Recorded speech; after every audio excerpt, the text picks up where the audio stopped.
2024 లేదా 25లో డిగ్రీ లేదా బీటెక్ చదివారా? సాఫ్ట్‌వేర్ జాబ్ కోసం ఎదురు చూస్తున్నారా? అయితే కోడ్ జ్ఞాన్ 100 డేస్ కోర్సులో చేరండి, జాబ్ సాధించండి.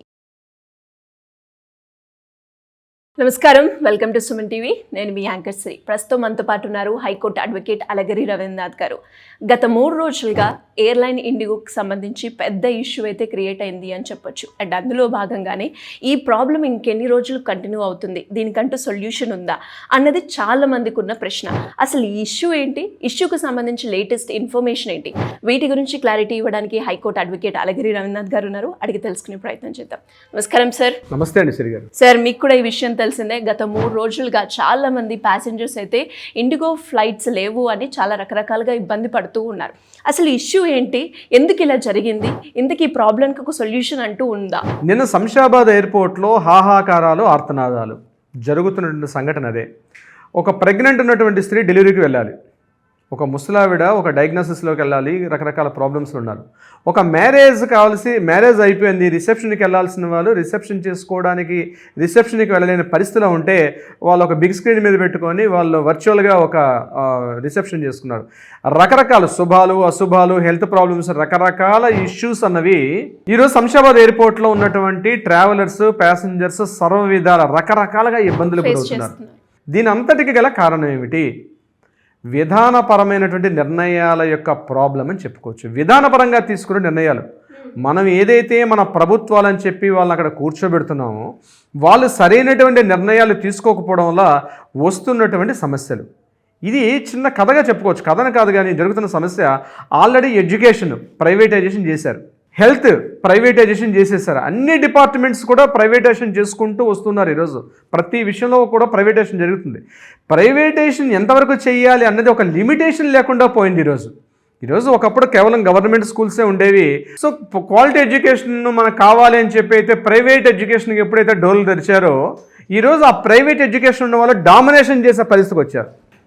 హెల్త్లో కూడా ఎన్ని గవర్నమెంట్ హాస్పిటల్స్ ఉన్నప్పుడు కూడా హెల్త్లో కూడా సరైనటువంటి ఎడ్యుకేషన్, సరైనటువంటి హెల్త్ బెనిఫిట్స్ ఇవ్వలేకపోతున్నాం, ప్రాపర్గా ట్రీట్మెంట్ ఇవ్వలేకపోతున్నాం అని చెప్పి హెల్త్ విషయంలో కూడా అదే జరిగింది. ఈరోజు ప్రైవేట్ హాస్పిటల్, ప్రైవేటే పూర్తిగా మోనార్క్గా మొత్తం ఎంటైర్ భారతదేశం నుండి ఆ హెల్త్ డిపార్ట్మెంట్ అందరినీ కూడా శాసిస్తున్నారు ఈరోజు. అంటే గవర్నమెంట్ ఏం చెయ్యాలి, ఎలా చేయకూడదు, వాళ్ళకు అనుకూలంగా నిర్ణయాలు మార్చుకోవడం అనేది జరుగుతుంది. ఈరోజు సివిల్ ఏవియేషన్ డిపార్ట్మెంట్లో కూడా జరిగింది ఇదే. ఎక్కడ పడితే అక్కడ ఎయిర్పోర్ట్లు పెంచుకుంటూ వెళ్ళారు. ఆ ఎయిర్పోర్ట్లో పెంచుకునే విధానంలో కూడా ఇండియన్ ఎయిర్లైన్స్ మీద ఉన్నటువంటి, దేశానికి సంబంధించిన ఇండియన్ ఎయిర్లైన్స్ మీద ఎన్ని రకాల అభియోగాలు వచ్చాయి మనందరికీ తెలిసిన విషయమే. దాన్ని పూర్తిగా ప్రైవేటైజేషన్లో తీసుకెళ్ళిపోయారు. ప్రైవేటైజేషన్లో ఉన్నటువంటి ఎయిర్పోర్ట్లో కూడా, ప్రైవేటైజేషన్ ఉన్నటువంటి ఏవైతే ఫ్లైట్స్ ఉన్నాయో ఈ ఫ్లైట్స్ అంతా కూడా గుత్తాధిపత్యం అంటారు, మోనార్కిజం అన్నమాట. అంటే నియంతృత్వం, అంటే దాన్ని ఏమంటారు, నీకు పూర్తిగా మేం చెప్పిందే జరగాలి అన్నటువంటి ఒక నియంతృత్వ పోకడ అన్ని రంగాల్లో విస్తరించేసింది ఆల్రెడీ. ఈరోజు కొత్తగా చెప్పుకోవడానికి ఏం లేదు, ఏదో అక్కడక్కడ మిగిలేయేమో కానీ కొన్ని డిపార్ట్మెంట్స్ కానీ మ్యాక్సిమం 80 to 90% అన్ని డిపార్ట్మెంట్లో కూడా మోనార్కిజం స్టార్ట్ అయిపోయింది, ఒక నియంతృత్వ పోకడ అనేది స్టార్ట్ అయినాయి. సివిల్ ఏవియేషన్లో కూడా ఇదే జరిగింది. ఈరోజు ఈ సివిల్ ఏవియేషన్ డిపార్ట్మెంట్లో ఏదైతే డీజీసీ అంటాం, అంటే director general of the civil aviation department, ఆ డిపార్ట్మెంట్ ఏదైతే ఉందో అది ప్రైవేట్ ఆపరేటర్స్ చెప్పు చేతుల్లో ఈరోజు పూర్తిగా నలిగిపోతుంది. దానికి కారణం ఏంటి? ఇండిగో ఎయిర్ ఫ్లైట్స్ మన విషయానికి వచ్చినట్లయితే ఇండిగో ఫ్లైట్సే 65% మేజర్ షేర్ హోల్డర్ స్టేక్స్ని కలిగి ఉంది ఈరోజు. అంటే మిగిలినటువంటి అన్ని ఫ్లైట్స్ ఇంక్లూడింగ్ ఇండియన్ ఎయిర్లైన్స్తో కలిపి నేను చెప్తే అది కేవలం 35% ఉంటే 65% మేజర్ రోల్. అంటే మరికొద్ది రోజులు ఇదే కానీ కొనసాగితే కొద్ది రోజులు భారతదేశంలో ప్రైవేటు వ్యక్తులే దాన్ని మానిటర్ చేస్తారు. నాకు భయం వేస్తుంది ఇదే విషయం జరగబోతుంటే. రేపు జరగబోతుంటే పెట్రోల్ కానీ లేకపోతే డీజిల్ కానీ ఉత్పత్తుల్లో ఆల్రెడీ ప్రైవేట్ వాళ్ళ వ్యక్తులు ఉన్నప్పటికీ కూడా గవర్నమెంట్ చేతుల్లో ఉంది, కానీ ప్రైవేట్ వ్యక్తులు దాన్ని శాసిస్తున్నారు. ఇప్పుడు ఈరోజు జరుగుతున్న సివిల్ ఏవియేషన్ డిపార్ట్మెంట్లో ఏదైతే జరిగిందో, అంటే కేవలం ఫ్లైట్స్లో జరిగినటువంటి ప్రాబ్లం అన్నది ఈరోజు మనం కారు తీయాలన్నా, బైక్ తీయాలన్నా, ఒక వెహికల్ నడపాలన్నా, కమర్షియల్ వెహికల్ అన్నా, డొమెస్టిక్ వెహికల్ అన్నా, ఏది బయటికి రావాలంటే కూడా పెట్రోల్ డీజిల్ లేకుండా బయటికి రాలేని పరిస్థితి. కానీ ఈరోజు అది కూడా ప్రైవేటైజేషన్ గుత్తాధిపత్యంలోకి వచ్చేసింది. నేను ఎందుకు కంపారిజన్ చేస్తున్నా అంటే 65% స్టేక్ హోల్డర్ ఉన్నటువంటి ఇండిగో ఈరోజు గుత్తాధిపత్యాన్ని కలిగింది. డీజీసీఏ వాళ్ళు కొన్ని విధానపర నిర్ణయాలు తీసుకున్నారు. ఏం తీసుకున్నారు? అక్కడ పైలట్స్ కానీ, క్రూజ్ టీమ్ కానీ లేకపోతే ఆ ఫ్లైట్లో ఉన్నటువంటి స్టాఫ్ కానీ ఆ ఫ్లైట్కి ఆర్గనైజ్ చేసేటువంటి స్టాఫ్ రిలేటెడ్ అంటే డైరెక్ట్ టీం కానీ ఇండైరెక్ట్ టీం కానీ వర్కింగ్ 24/7 అవర్స్ వర్కింగ్ చేయడం కుదరదు. వీళ్ళకి కొంత టైం లిమిటేషన్స్ ఇవ్వాలి. అంటే ఆ ఫ్లైట్ రన్నింగ్ టైంలో రిలాక్సేషన్స్ ఇవ్వాలి. అక్కడ ఉన్నటువంటి ఎంప్లాయీస్కి కాస్త రిలీఫ్ ఇవ్వాలి. ఇన్ని పని గంటలు మాత్రం ఉండాలి. లేకపోతే రాత్రిపూట కూడా ఫ్లైట్స్ నడిపించడం అంటే డే టైం అంతా ఫ్లైట్ రన్ చేస్తాడు. ఉదాహరణకి ఇక్కడ నుంచి ఒక బస్ జర్నీ తీసుకుందాం. ఇక్కడ నుంచి చెన్నైకి ఒక బస్సు వెళ్ళాలి. ఇక్కడ నుంచి చెన్నైకి వెళ్ళాలంటేనే 2 డ్రైవర్లు ఉంటారు అక్కడ. ఎందుకంటే ఒక డ్రైవర్ ఒక 3-4 అవర్స్ రెస్ట్ తీసుకుంటాడు, మళ్ళీ దాన్ని స్టార్ట్ చేస్తాడు. అంటే రోడ్ జర్నీలోనే మనం ఇలాంటి ప్రికాషన్స్ తీసుకుంటున్నాం. ఫ్లైట్లో అదే పైలట్ కంటిన్యూగా ఒక 10 అవర్స్ 12 అవర్స్ పాటు ఆయన జర్నీ చేసుకుంటూ ఉంటే నెక్స్ట్ జరగబోయే ఫ్లైట్ జర్నీలో కొన్ని వందలాది మంది ప్రాణాలు అతని చేతిలో ఉంటాయి. కాబట్టి ఆ రకమైన పైలట్కి కొంత రిలాక్సేషన్ ఇవ్వాలి. ఒక పైలట్ ఒక్కడిగా కాదు, మొత్తం క్రూ టీమ్ అంటాం. ఆ క్రూ టీమ్ అక్కడ వాళ్ళందరూ కూడా ఎవరైతే దాంట్లో ఆపరేషన్స్ ఉంటాయో అక్కడ వాళ్ళందరికీ కూడా కొంత టైం లిమిటేషన్స్ ఇవ్వాలి అని చెప్పి ఒక డేట్ లైన్ తీసుకొచ్చారు. ఈ డేట్ లైన్ ఇవ్వలేదా? ఇన్ని లక్షల కోట్ల రూపాయల టర్న్ ఓవర్ చేస్తున్న ఇండిగో కొత్తగా ఒక 900 మందిని స్టాఫ్ని రిక్రూట్ చేసుకోలేదా? పైలట్స్ని రిక్రూట్ చేసుకోలేదా? చేసుకోగలదు. చేసుకునే సత్తా ఉంది. చేసుకున్నటువంటి ఆ సామర్థ్యం కూడా పవర్ కూడా ఇండిగోలో ఉంది. కానీ ఎందుకు చేయట్లా? తమకిష్టం లేనటువంటి నిర్ణయాలను గవర్నమెంట్ తీసుకుంటే కాస్త మొండిగా ప్రవర్తించాలి. ఆ యాక్టివిటీని కాస్త పక్కన పెడితే ప్రజల్లో ఒక అలజడి వస్తుంది. ఒక నియంత్రితులు చేసే పని అదే కదా. ప్రజల్లో ఒక యాజిటేషన్ స్టార్ట్ అవుతుంది. ఎవరి మీద గొడవ పడతారు? వాళ్ళు ఇండిగో మీద గొడవ పడరు. వాళ్ళందరూ కూడా వాళ్ళు ఏం చేస్తారు? గవర్నమెంట్ సరైనటువంటి విధానం చేసేది ఎవరు? ఇండిగో. కానీ ఎవరి మీద రిమార్క్ వస్తుంది? గవర్నమెంట్ మీద ప్రాబ్లం వస్తుంది. సో గవర్నమెంట్ ఏం చేస్తుంది? అరే సరే అందులో అటువంటి ఇవ్వలేకపోతున్నాం కాబట్టి, రూల్స్ ఇవ్వలేకపోతున్నాం కాబట్టి ఆ రూల్స్ని కాస్త రిలాక్సేషన్ ఇచ్చే అవకాశం కానీ కొంత సడలింపు చేసే అవకాశం కూడా గవర్నమెంట్ తీసుకుంటుంది. ఈరోజు గవర్నమెంట్ చేసిన పని అదే. ఈరోజు మనకి civil aviation minister Rammohan Naidu గారు నిన్న గట్టిగా మాట్లాడుతూ మీడియాతో మాట్లాడుతాను ఏం చెప్పారు?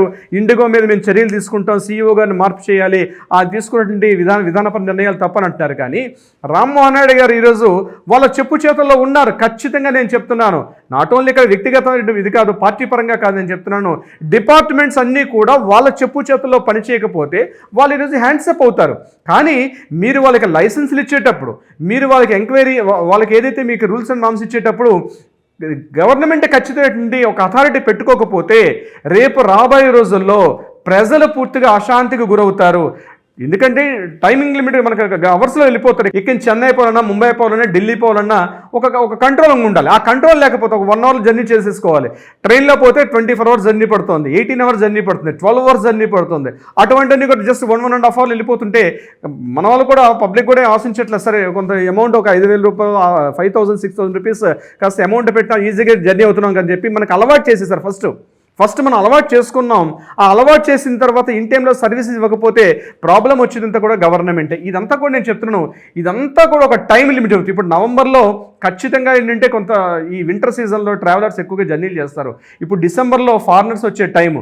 అట్ ద సేమ్ టైం మరొకటి అబ్జర్వ్ చేయండి, పుతిన్ గారు ఆల్రెడీ ఇక్కడ భారతదేశ పర్యటన చేస్తాయి. ఇదే సమయంలో ఇక్కడ కానీ ఇటువంటి ఒక ఇంటర్నల్ ఇష్యూ రైజ్ అయితే ప్రభుత్వం మీద ఒత్తిడి ఉంటుంది. సమయం చూసి, సందర్భాన్ని చూసి కొట్టడం అనమాట. పుతిన్ గారు ఇక్కడ జర్నీ చేస్తున్నారు. ఇటువంటి సమయంలో ఇటువంటి అలజడులు తీసుకొని రావడం అంటే సిచ్యుయేషన్ అన్ని చూసుకుంటూ ఆ సిచ్యుయేషన్ టైంలో ఇటువంటి యాజిటేషన్ తీసుకున్నాడు. But end of the day suffer అయ్యేది ఎవరు? ప్రభుత్వాలు బాగానే ఉన్నాయి, ఆ సంస్థాధికారులు బాగున్నారు, ఎంప్లాయీస్ బాగానే ఉన్నారు. కానీ టిక్కెట్ తీసుకున్న పుణ్యానికి ఆ రకమైన ఒక జర్నీ చేయని చెప్పి ఇక్కడి నుంచి అర్జెన్సీగా వెళ్ళాలని చెప్పి అంటే బహుశా ఇప్పుడున్న పరిస్థితి ఎలా వచ్చేసిందంటే ఈరోజు నేను ఫ్లైట్ టికెట్ బుక్ చేసుకుంటాను, బట్ ఫ్లైట్ జర్నీ సేఫ్టీగా నేను దిగేదాకా డౌటే. నేను జర్నీ చేస్తానా అంటే మీకు ఆల్రెడీ అక్కడ చెక్ ఇన్ అయ్యి మీరు ఎయిర్పోర్ట్లో వెళ్ళిన తర్వాత కూడా మీ ఫ్లైట్ వస్తుందో రాదో తెలియని పరిస్థితి. తీరా వచ్చిన తర్వాత మీరు ఫ్లైట్లో కూర్చుంటూ కూడా ఆ ఫ్లైట్ ఎగురుతుందో ఎగరలేని పరిస్థితి.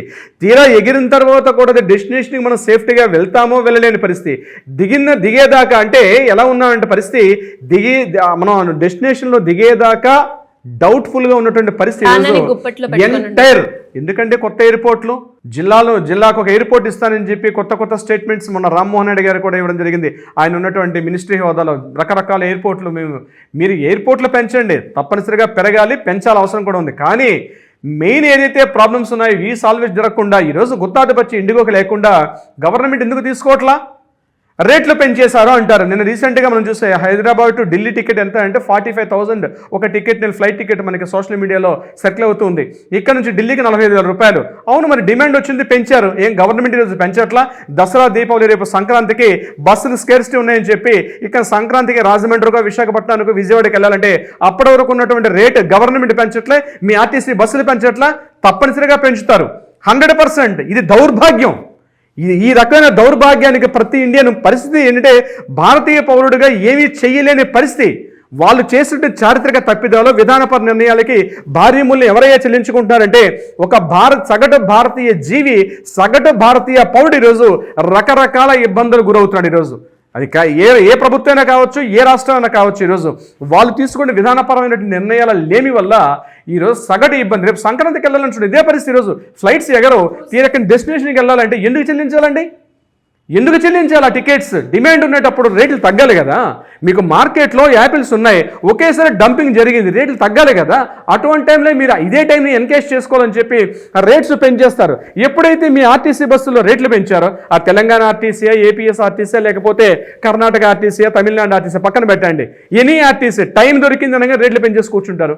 మరి వాళ్ళు చేసిన పని ఏంటంటే, అంటే మీరు తింటే ఫలహారాలు, వాళ్ళు తింటే చిరుతిళ్ళు అన్నట్టుగా వచ్చింది పరిస్థితి. అంటే 16 అక్షరాలు మారే కానీ మీరు తింటే ఫలహారాలు, వాళ్ళు తింటే చిరుతిళ్ళు, ఇదా మీనింగ్ వచ్చేది. ఈరోజు ఈ సివిల్ ఏవియేషన్ డిపార్ట్మెంట్లో చాలా లుసుగులు ఉన్నాయి, చాలా లూప్ హోల్స్ ఉన్నాయి. ఇప్పటికైనా అలర్ట్ అయ్యి ప్రైవేటు గుత్తాధిపత్యం నుంచి ఆ యొక్క సివిల్ ఏవియేషన్ డిపార్ట్మెంట్ని ఏదైతే ఉందో పక్కకు నెట్టకపోతే రాబోయే రోజుల్లో ఫ్లైట్ ఎక్కాలంటే చాలా ఇబ్బంది. రైల్వేస్ని కూడా రీసెంట్గా మన ప్రభుత్వం వాళ్ళు రైల్వేస్ని కూడా ప్రైవేటైజేషన్ చేస్తామని చెప్పారు. ఇంకేముంది, రైల్వేస్ పరిస్థితి కూడా ఒక 10 సంవత్సరాలు బాగానే ఉంటుంది. ముందు మనకు అలవాటు చేసేస్తారు, తర్వాత అది తప్పనిసరి పరిస్థితుల్లో మనం చేసుకోలేని పరిస్థితి వస్తుంది. ఇలాంటి చారిత్రక తప్పిదాలు జరగకుండా లాంటి ఇప్పటికైనా ప్రభుత్వం మేల్కొని ఇలాంటి వాటికి ఎక్కడ హుక్ చేసుకోకపోతే తప్పనిసరిగా భారీ మూల్యం చెల్లించుకోక తప్పదు. సిరిగారు ట్రూ సార్. అండ్ అందులో భాగంగానే ఎక్కువగా ఎఫెక్ట్ ఏది ఎవరైనా ఉన్నారు అంటే కామన్ సిటిజన్ పర్సనే.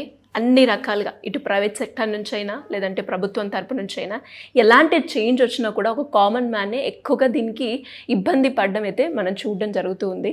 సో హోప్ ఎలా ఉంటుందో చూడాలి. Anyways, thank you sir, thank you so much. Thank you so much Shri గారు.